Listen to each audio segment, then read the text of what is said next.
Yanılan yıldızlar tozıp durup şömerdi. Nişiniken bu yerler. Яңа сезонның якты башланышы. Театр өчен Татарстан һәм Башкортстан драматурглары, режиссерлары, рәссамнары белән бергә хезмәттәшлек итү гадәткә кергән. Бу юлы да көтелмәгән бәхет комедиясын сәхнәләштерү өстендә татарстанлылар белән оренбурлылар бергә эшләде. Аерым алганда рәссам Булат Ибраһимов әлеге спектакльне сөйләвен режиссер булай дип аңлатты. Драмалар, җитди әйберләр куйганнан соң, без уйладык тамашачыга бераз ял итәргә кирәк. Комедия куйдык.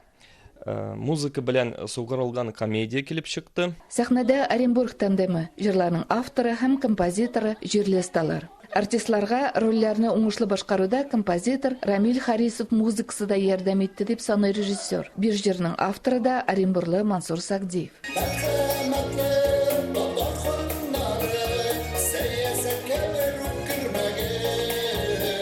Сүзләре бик дөрес. Хатын кызның төп вазифасы гаилә саклап калу, балалар тәрбияләү.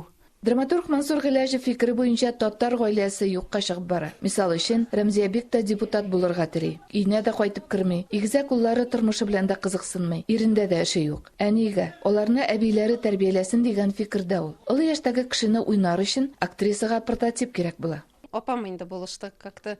Аны күз алдында тотып, ул минем 70-тән узган.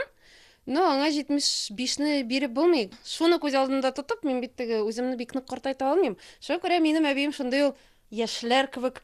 Рәмзиядән башка тагын бер тискәре герой. Ул гаиләсен ташлап, эшкечелеккә бирелгән аның ире артист Альфред. Чынлап та менә шулай азып тузып биргән кеше битендә Альфред булай образ буенча азыкка таба ул тормышка бөтенләй яңа караш белән карый башлый.